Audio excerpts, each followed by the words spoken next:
विद्यार्थी मित्रों, हूँ हेमंत जोशी, नारायणपुरा विजयनगर हाईस्कूल, उच्चतर माध्यमिक विभाग, ધોરણ 11 નામાના મૂળ તત્વો ભાગ 1માં આપણે ત્રીજો પાઠ સમજી રહ્યા છીએ। ફરીથી તમને યાદ અપાઈ દઉં, એક આ બિલ બતાવ્યું હતું તમને ગેસનું, એમાં લખ્યું હતું CGST, હમણાં આપણે સમજ્યા, અને બીજું SGST। જ્યારે હમણાં એક સમજ્યા આપણે કે IGST આવ્યું, તો IGST એ 18% છે મિત્રો ઇન્સ્યોરન્સ ઉપર। તો આપ જોઈ શકો છો કે પ્રીમિયમ તો 9041 જ છે, પણ IGST એમાઉન્ટ સાથે 10,668 થાય છે।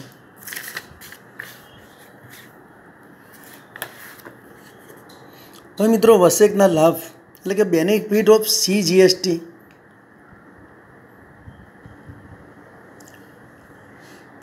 એક જ કર એટલે કે કેન્દ્ર સરકાર હોય કે રાજ્ય સરકાર હોય, એના જુદા જુદા કરવેરા નહીં, પણ એના કારણે એક જ પ્રકારના કરની વ્યવસ્થા ઊભી કરવામાં આવી છે। સરળ કર વ્યવસ્થા, જુદા જુદા પ્રકારના પરોક્ષ વેરાઓ રદ થવાથી પરોક્ષ કર વ્યવસ્થા સરળ બની છે મિત્રો।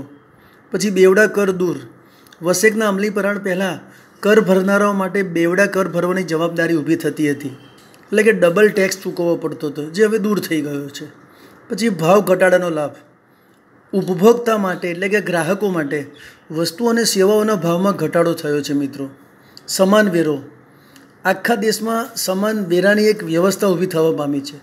કરચોરીમાં ઘટાડો, કરચોરીમાં દૂષણ ઘટી ગયું છે અને કર વ્યવસ્થામાં પારદર્શકતા પ્રસ્થાપિત થાય છે।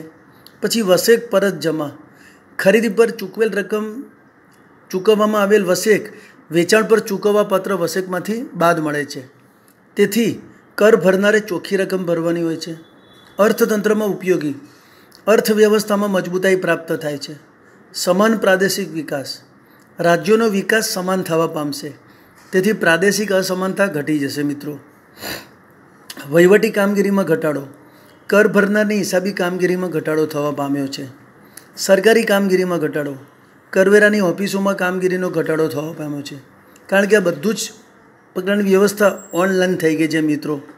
હવે ખાસ સમજવાનું હોય છે કે વસ્તુ અને સેવાઓના કરના દર, વસ્તુ અને સેવાઓનો એક જ પરોક્ષ કર માળખા હેઠળ આવરી લેવામાં આવ્યા છે, જેને વસ્તુ અને સેવાઓ કર વસેક એટલે કે GST કહેવામાં આવે છે। આ કર કાયદા હેઠળ વસ્તુ અને સેવાઓની જરૂરિયાતને ધ્યાનમાં રાખીને જુદા જુદા કરના દરો નક્કી કરવામાં આવ્યા છે। મૂળભૂત જરૂરિયાતથી મોજ શોખની સગવડો સુધીની વસ્તુ અને સેવાઓ અંગે જુદા જુદા દરો નક્કી કરવામાં આવ્યા છે। મૂળભૂત જરૂરિયાત વસ્તુના સ્વરૂપે હોય તો તેમાં 0% દરથી 28% સુધીના દરનો સમાવેશ કરવામાં આવ્યો છે। રાજ્ય બહાર અને રાજ્ય બહારના વસ્તુઓ પૂર્તિ અંગેના વસેક દરો અને નોટિફિકેશન સેન્ટ્રલ ટેક્સ જે બહાર પડ્યું હતું તે એમાં પરિશિષ્ટ છે કુલ 6। આંતરરાજ્ય એટલે કે 2 રાજ્ય અથવા તો કેન્દ્ર શાસિત પ્રદેશો વચ્ચે પૂરતી, જેને કહેવાય IGST, જે હમણાં તમને આ વીમાની પોલિસીમાં બતાવ્યું હતું IGST, એટલે કે એના સ્લેબ છે, પહેલામાં 5%, બીજામાં 12%, ત્રીજામાં 18%, ચોથામાં 28%, પાંચમામાં 3% અને છેલ્લામાં 0.25%। પછી મિત્રો આવે આંતરરાજ્ય એટલે કે જે તે રાજ્ય અથવા કેન્દ્ર શાસિત પ્રદેશમાં જ આંતરિક પૂર્તિ, તો એમાં 2 ટેક્સ લાગે, એક CGST અને SGST। એટલે હમણાં એક આપણે જોયું હતું ગેસનું બિલ, એમાં લખ્યું હતું CGST 2.5% અને SGST 2.5%, એટલે કે 2.5% જે પહેલો સ્લેબ છે 2.5, 2.5। પછી બીજું પરિશિષ્ટ છે 6 મિત્રો, એમાં બીજામાં 6%, ત્રીજામાં 9%, ચોથામાં 14%, પાંચમામાં 1.5%, 0.125 અને આમાં 2.5%, 6%, 9% સેમ જ છે, મતલબ બંનેને 50-50 અડધું અડધું વહેંચવામાં આવે છે। અહીંયા પણ આપણે જોયું કે 2.5% CGST છે અને 2.5% SGST, એટલે કોઈ કન્ફ્યુઝન થાય નહીં, બંનેની રકમ એક સરખી જ થાય મિત્રો। ખાસ વસ્તુના સંદર્ભમાં IGSTના દર 0.25 અને 3% રાખવામાં આવેલ છે। સેવાઓ માટે પણ મુખ્યત્વે 4 સ્લેબ છે મિત્રો, 5%, 12%, 18% અને 28%। GSTના દરોમાં સમયાંતરે ફેરફાર કરવાની પરિસ્થિતિ ઊભી થઈ શકે છે, તેથી સમય અનુસાર પુસ્તકના લખાણ સાથે હાલમાં જ દર ધ્યાનમાં લેવામાં આવે છે. કદાચ અમુક દર બદલાયા પણ હોઈ શકે. હવે જીએસટી અંગેના પારિભાષિક શબ્દો ગુજરાતી.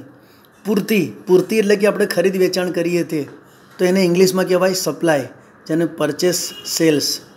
પછી લખીએ આવક પૂરતી કેન્દ્રીય વસેક એટલે કે ઇનપુટ સેન્ટ્રલ જીએસટી, જેને CGST કહેવામાં આવે છે. પછી જે આવક પૂરતી રાજ્ય વસેક એટલે કે ઇનપુટ સ્ટેટ જીએસટી, જેને SGST કહેવામાં આવે છે. આવક પૂરતી કેન્દ્રશાસિત પ્રદેશના વસેક એટલે કે ઇનપુટ યુનિયન ટેરેટરી જીએસટી એટલે કે UTGST કહેવામાં આવે. પછી આવક પૂરતી સંકલિત વસેક, જેને ઇનપુટ ઇન્ટિગ્રેટેડ જીએસટી એટલે કે IGST. જાવક પૂરતી કેન્દ્રીય વસેક એટલે કે આઉટપુટ સેન્ટ્રલ જીએસટી CGST. અને જાવક પૂરતી વસેક રાજ્ય વસેક એટલે કે આઉટપુટ સ્ટેટ જીએસટી SGST. પછી આવે મિત્રો જાવક પૂરતી કેન્દ્રશાસિત પ્રદેશના વસેક એટલે output union territory GST UTGST. જાવક પૂરતી સંકલિત વસેક એટલે કે આઉટપુટ ઇન્ટિગ્રેટેડ જીએસટી એટલે કે IGST. આંતરરાજ્ય પૂરતી એટલે કે ઇન્ટ્રાસ્ટેટ સપ્લાય. આંતરરાજ્ય પૂરતી એટલે કે ઇન્ટ્રાસ્ટેટ સપ્લાય. મિત્રો આ ખાલી તમારે ધ્યાનથી વાંચવાનું જ છે અને સમજવાનું છે. બસ એક નાનકડું જ ચેપ્ટર છે આ. કેટલા ટકા છે કે એ બધું યાદ રાખવાનું, પણ મુખ્યત્વે શા માટે આ બનાવવામાં આવ્યો અને કેવી રીતે તેની વહેંચણી થાય છે મિત્રો, એ જ આ ચેપ્ટરમાં સમજવાનું છે. હવે એક મિત્રો તેનું સ્વાધ્યાય છે. પહેલો પ્રશ્ન છે તેનો 6 સવાલ છે અને ઓબ્જેક્ટિવ છે. વિકલ્પ પસંદ કરીને તમારે જવાબ લખવાના છે. બીજો પ્રશ્ન છે 1 વાક્યમાં જવાબ આપો એટલે કે નાના સવાલ છે 13, 1 કે 2 વાક્યમાં જવાબ આપો. અને બીજો છે નીચેના પ્રશ્નોના ટૂંકમાં જવાબ આપો. વસેકના કોઈ પણ 2 વિશિષ્ટ લક્ષણ જણાવો અને વસેકના કોઈ પણ 2 લાભ જણાવો. તો આ પણ તમારે લખવાનું છે મિત્રો. ફરીથી કહું, બીજા ચેપ્ટર વખતે પણ તમને કીધું હતું, ફરીથી પણ સમજાવું છું કે મહેરબાની કરીને કોઈનામાંથી ઉતારો ન કરશો મિત્રો. સાવ સહેલું છે. પાઠમાંથી તમને ધ્યાનથી વાંચશો એટલે એના તમામ સવાલના જવાબ મળી જશે મિત્રો. કોઈ ચિંતા કરવાની જરૂર નથી. ખૂબ જ શાંતિથી સારા અને સ્વચ્છ અક્ષરે લખજો મિત્રો. અને જ્યારે તમે લખો આ સ્વાધ્યાય પતે, જેટલા પણ સ્વાધ્યાય પતે, તો દરેક સ્વાધ્યાયની નીચે પત્યા પછી તમારા પપ્પાની અથવા તમારા મમ્મીની સાઇન તારીખ સાથે કરી રાખજો, કે જેથી મારે તમારા ઘેર ફોન કરીને પૂછવું હોય ત્યારે કોઈ મુશ્કેલી ન પડે. ફરીથી કહું છું મિત્રો, ખાસ યાદ રાખજો કે કોપી કોઈનામાંથી કરશો નહીં. મહેરબાની કરીને જાતે સમજીને લખવાની કોશિશ કરજો. Thank you very much.